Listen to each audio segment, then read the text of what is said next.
Good afternoon, everyone. My name's Darren Bowden. I am the CEO of Metals Exploration. We're listed on the AIM exchange, and we've currently got a gold operation operating in the Philippines, and we're building one in Nicaragua.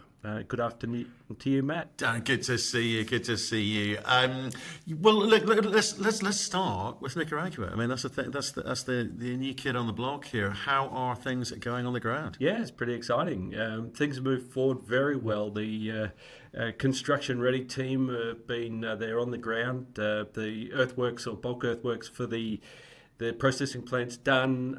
They've moved into the mine for the pre-stripping or the roads, the general clearing. The road to the tailings facility is about 50 to 60% done. The tailings design is in hand, and things moving forward. We've pretty well purchased all of the main components now. The only thing still outstanding is the transformer, which is being purchased in the next week. So everything's on the ground, everything's running, and things are going very well. To schedule, on time, on budget. That's what we like to hear. In terms of kind of permits, civil works, and contracts, so you're saying that's all pretty much in hand? There's nothing there that could cause problems. So we manage the total package ourselves. We're doing the engineering with Gress Engineering out of Queensland, Australia, but procurement, contract management, and deliveries all ourselves. So the whole team that's in Nicaragua that's doing all the contract and management there is our own team, which is the way I like to build things. So I like to get the right people, give them the credibility and the the bandwidth to do it themselves, and get them to deliver. And they're definitely working to that theme and doing a very good job of it. And obviously, look, it's a new jurisdiction for you, but how are you finding things in terms of managing budgets and hitting expectations on that front? Yeah, look, we hit the ground running here, and we're doing a lot of things in parallel.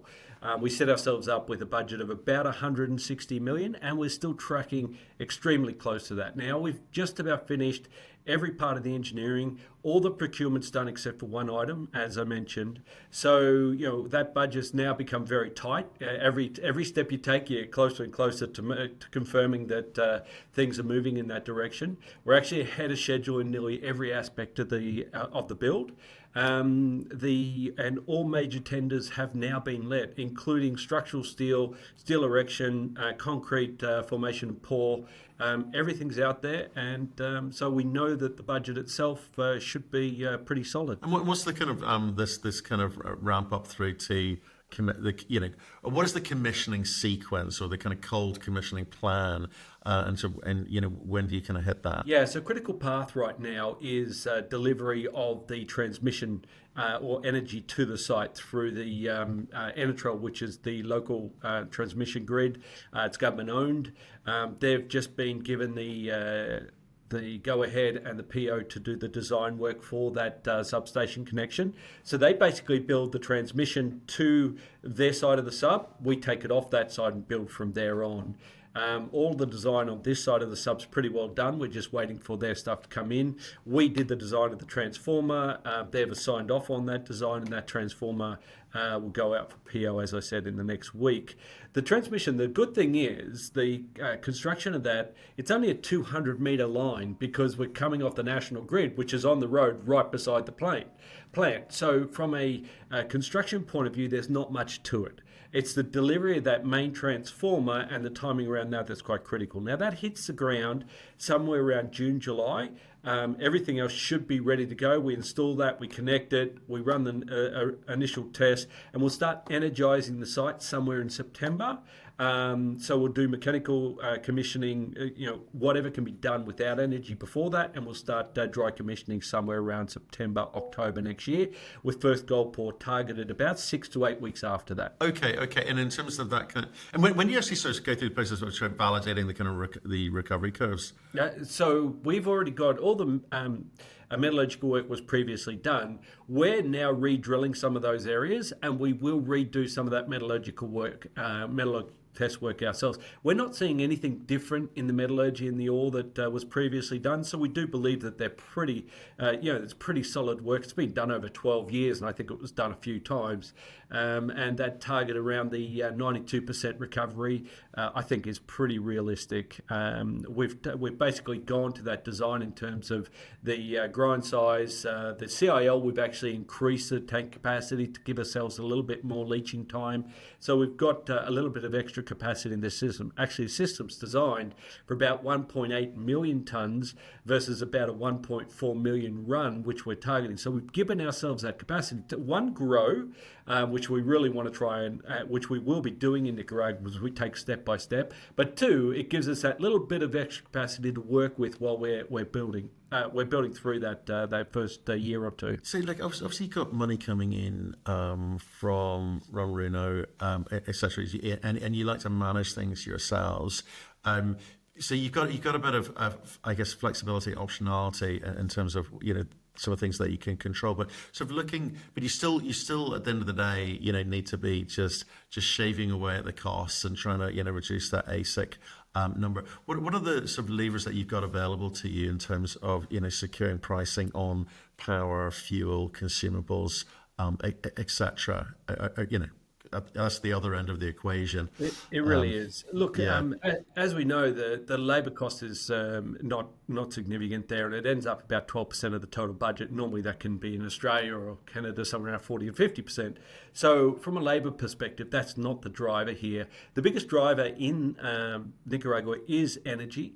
The energy costs are currently targeted at about 21 cents because they're government-owned, government-sold, so the government takes quite a profit on the back of that. However, the opportunity in the near future to look at solar, to support that, to look at they're looking to bring gas into the country, and there might be opportunities in the future to reduce energy through gas ourselves. So there's a number of opportunities. They don't hit the ground when we hit the ground running, but they move forward. So energy will be about 35% to 40% of our costs. That's how much it is. It's quite a hard material, has quite a lot of grind. Our current plant here in Runruno, we run about 7.2 megawatt grinding system. We've got the same grinding system for half the capacity in Nicaragua, just to give you an idea of how much power draw is going to be in that grinding system. Right. Okay. Yeah, and I guess the other thing is, like, and I'm sorry to go on about this, in a high-priced gold environment, I think, sometimes people get a bit sort of heady and casual, but the dealing with things, the variables at the bottom, and are really, really important in terms of that margin play. So things like, tell me a bit more about Nicaragua in terms of inflationary issues or FX volatility. Is that something that you look to? Yeah, look, I think we're all studying the US dollar at the moment. The economy there is US dollar based, and it's tied to it. The only thing it isn't is labour. Power, to an extent too, should be protected a little bit because it's managed internally in the country. But yeah, I think the US is going to be one of those key inflationary issues we're all going to be seeing in the near future, and we're all going to have to watch that. With that said, the way we've structured the business, instead of going contract, we've gone owner-operator as much as possible, so we control all those costs in-house. Over the last 5 to 6 years in the Philippines, our cost growth has been about 2%. Where everybody's running 10 to 15% with CPI changes and everything like that. We've been able to manage down our costs rather than up our costs and maintained all-in sustaining at around that 11 to 1200 an ounce. So our margins have just gone up over the years, purely and simply because we've been able to manage our costs. We will target that same management strategy within Nicaragua. And the benefit of Nicaragua, it's a lot higher grade.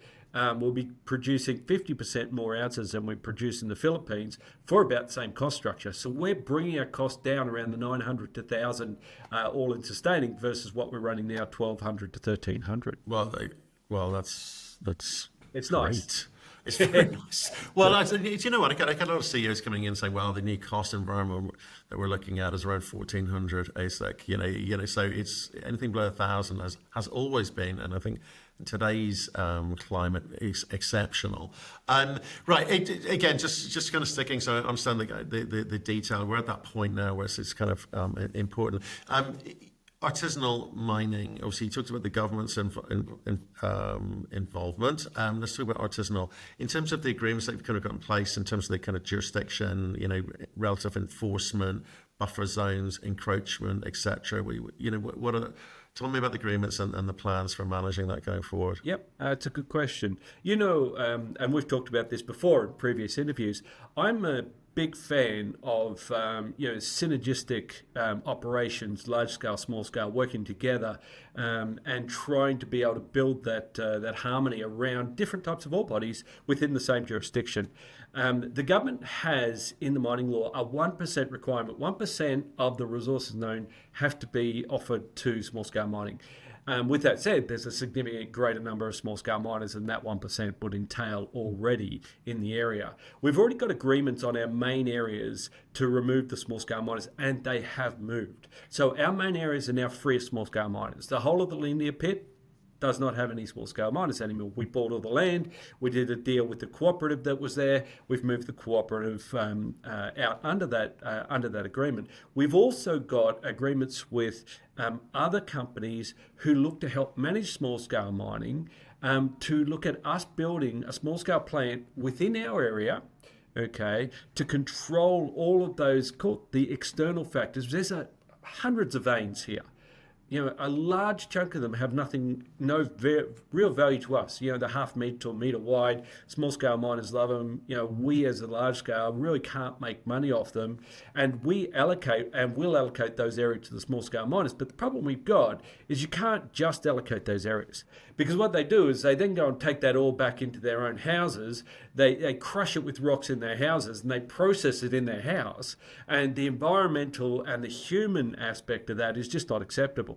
So to make that work for us, what we've got to do is look at a structure where there's an agreement with a company in country, which we have. They buy the ore off the small scale miners. They run it through a plant that we own and we control. And we use any funds that we make off that back into the community to do restoration of all of these environmentally damaged areas. So we actually get money from small-scale mining to fix small-scale mining, and that's our focus. Okay, interesting. So how do you then, I guess, monitor or report on a kind of environmental baseline data like that to the government? So the government itself is part of that scheme. Okay, they're very much into trying to manage and give small scale mining a sustainability.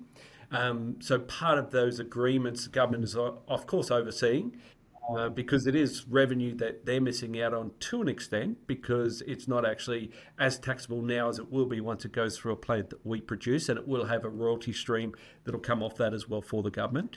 But the baseline is a consensus. We go and we map the amount of these, they're called rasters. They're basically these little crushing circuits where they crush all this ore and I can, Matt, there are hundreds of them. There's not one or two, there's hundreds of them. And so it is a process that is actually managed by the government. Once the ores start to get bought off the small-scale miners and the small-scale plant is operational, the government themselves are the ones who will come in and manage the shutdown as they go forward of each of these to have that cleanup. So they're part of the solution, not part of the problem. Interesting. Well, let's stick to that topic, but maybe move country now. Let's get over to the Philippines. And you obviously, just to stick on the same topic there, and you reported kind of suspension at Run Run due to some cyanide contamination from illegal mining. So can you give us an update on that? What happened and what's the update? Yeah, look, it's actually quite sad because the government, again, they were part of the solution there. They helped us shut down all the small ball mills. It was like, I'm going to say nearly 1,500 people, not all miners, but with families and everything, that had been in place in the back end of our mine. They were all, relocated. The area was rehabilitated. The people were paid for all their assets, and under the scheme that the government helped us set up, that all happened and all worked very well. That doesn't mean some people didn't keep trying to come back, and they did keep trying to come back. But because all the ball mills had been removed, without us knowing, what they were doing is they were taking liquid cyanide into the tunnels, and they were pouring it on the ore in the tunnels, and they were then capturing the liquid coming off and taking that back out to process in small furnaces in their houses. They killed them. There was an incident, I'm going to say 8 weeks ago, where 3 miners died from that. We didn't realise what was happening at the time. And then the people went in to save them. Some of those guys died because no one knew that they'd actually poisoned the air.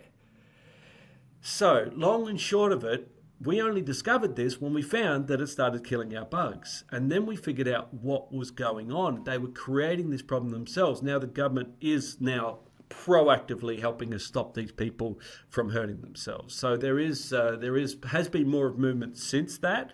But right now we've been lucky to be able to contain that. And it was only a very, very small number, but they still put themselves in harm's way. And you've got to say it's a difficult situation in developing countries where they're looking for small sustainable incomes. They'll do a lot of things that you find, wow, how did that happen? So we know which tunnel, we know where they went in, we know the ground's contaminated. Anytime we hit a tunnel, we test the ground for cyanide to see if it was somewhere else or they bleached somewhere else. Anything that's found with cyanide contamination is placed in a secondary pile. We are looking at some oxide ore that we've got, which will process at the end of mine life direct CIL.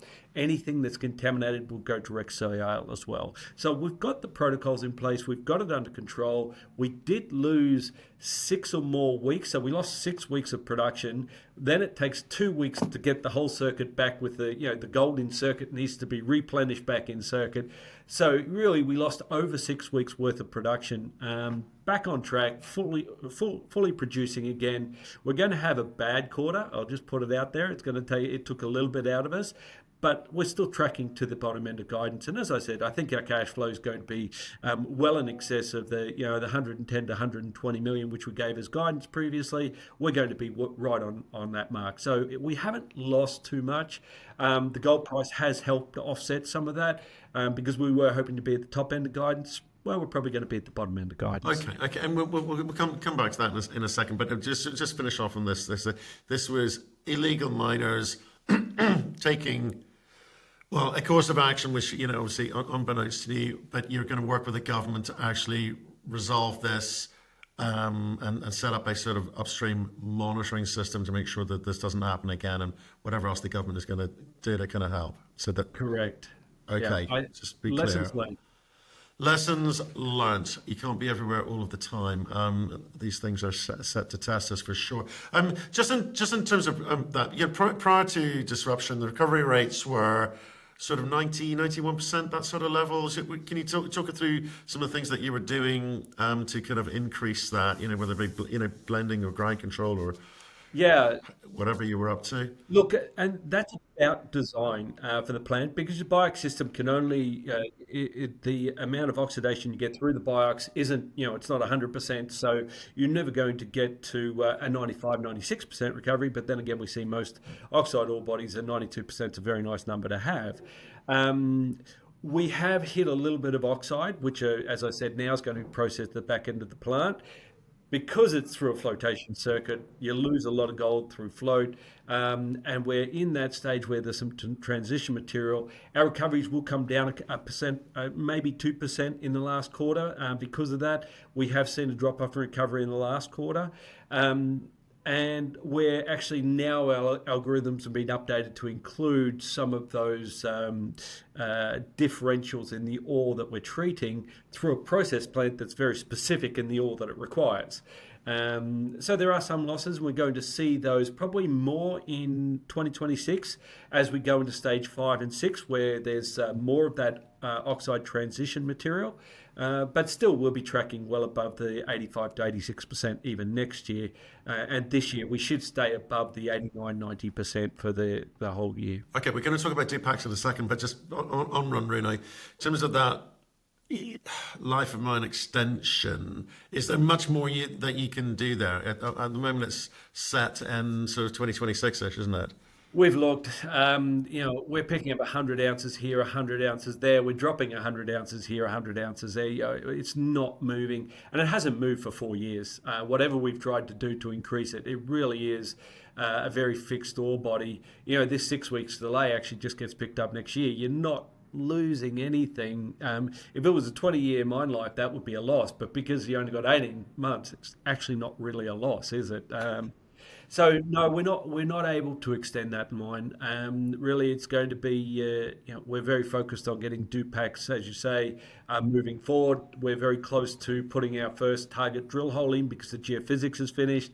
We're very much looking forward to determining if what we hope is there, and moving that forward. So I'm hoping the pad's ready. The drill's actually moving as we speak. We're looking at probably a 300-meter drill hole. The ore zone should be between, anywhere between 50 and 300. So we'll see how that goes. Well, let's remind people of, what you're looking at there. Obviously, you talk about first drill and, hopefully then first assay and resource shortly thereafter. But what are you actually chasing there? What do you know today? Because obviously the idea is obviously kind of feed that into the ore into Runruno. So we're seeing the stuff we've seen on surface. It's definitely a VMS. It looks like we've found the VMS feeder zone as well. So that's our primary target is going to be the VMS feeder zone. There's 2 or 3 other targets that come out of the geophysics, which are smaller, but as you see normally in VMS's clusters of high grade as well. But our first drill is into that VMS. Hopefully, we find something more than just pyrite. And we have drilled into the pyrite halo. We know the pyrite's there. We're looking for the mineralization that's beyond pyrite, carrying chalcopyrite, some sphalerite, and hopefully the gold with it. What's required in the process plant is the BIOX system goes, and we just, where the BIOX is, we put flotation lines. So we have copper and zinc float. Now, we might have a pyrite float and use the CIL to process some doré, depending on what the mineralogy looks like. We are seeing a lot of pyrite in what we're seeing there, so the chances are there might be a pyrite float on the back end to recover the last of the gold. Okay. So it's basically it's going to be a flotation system versus a leaching system. Right, and obviously, can you sort of explain this? Because look, you're already operating in country. You've got the plant. In terms of the kind of routing that ore into Runruno, what's the timing of that? Because initially, I guess there'll be some sort of blending going on versus eventually becoming a sort of standalone concentrate feed. So how do you manage that? Runruno runs out end 2026. We'll start taking the BIOX system down in September, all going well. We'll start component purchases before that, and we'll start the reconstruction, reconfiguration, between September and probably June 2027. So the plant will be down without ore for probably 5 months. 6 months. That's our target. If we can do it quicker than that, great. If we take a little bit longer, takes a bit longer. But that's the target. And then it just starts up with a completely new product. A copper concentrate, a zinc concentrate, and hopefully on the back end some doré. Okay. And in terms of between now and then, in terms of permitting path, would that be environmental, community, government? That's the one. How do you say it? That's the one piece of string you don't know how it ends in all these countries with all these governments. However, the government has to be motivated. There's 1,200 people whose jobs and lives are at risk. There's no process plant. There's no tailings facility. It's a mine with a waste dump, which is a lot smaller footprint and requirement for approvals than a total package. Half the package, the main part of the package for environmental purposes, is already permitted. So we are hoping, given the requirement to keep people in jobs, given the critical mineral strategy that has come into the Philippines, the ease of doing business which the current government is pushing, we're very much hoping that can move forward at a fast rate. We've already started the EIS, so we started that baseline study, so we'll have all those studies completed in probably the next 6 to 12 months. So by June next year, if not earlier, we'll have permitting will have documents into the government for permitting of the process. Look, and with the expectation we'll get it within that 6 to 12 month time frame, we'll start that reconstruction because we can already do that because it's permitted. We just have to get the mine permitted on the back end of that. Obviously, it's producing cash. It's nice not to be chasing money in the market, isn't it? It is. We probably, and with that said, we'll probably do a small financing package. Why? One, we can because we are, cash positive, and two, just having that little bit of a kicker in the back in case, some of the components purchased for the Dupac for the repurpose of Runruno hit our cash flow, so we have to slow down at Nicaragua. We don't want to do that. We want Nicaragua first gold November next year. It starts producing. We never stop producing cash as we go through, and that small financing package will solve any issues that may pop up in 2026. So we are looking at that at the moment. Of course, there's a lot of people who are happy to help us with that, so it's not too difficult to put that in place. Okay, interesting. Okay, things are moving along. Just very quickly on exploration, the kind of blue sky upside, all of that. The Abra region, via the YMC, and you're looking at a porphyry zone there potentially. It is. There's the main porphyry that we very much like is actually a copper moly porphyry. Okay. That's the one that's at surface, easily seen. It's there. It's just how big, what's the grade. That's really all you're trying to determine there. The one that that's further north, and there's a number of them. There's one further north that's copper gold. There's one further south that's copper gold. It is a very endowed area. There is zero doubt. It's part of the Cordillera. This is where some of the major copper porphyry finds have been in the Philippines.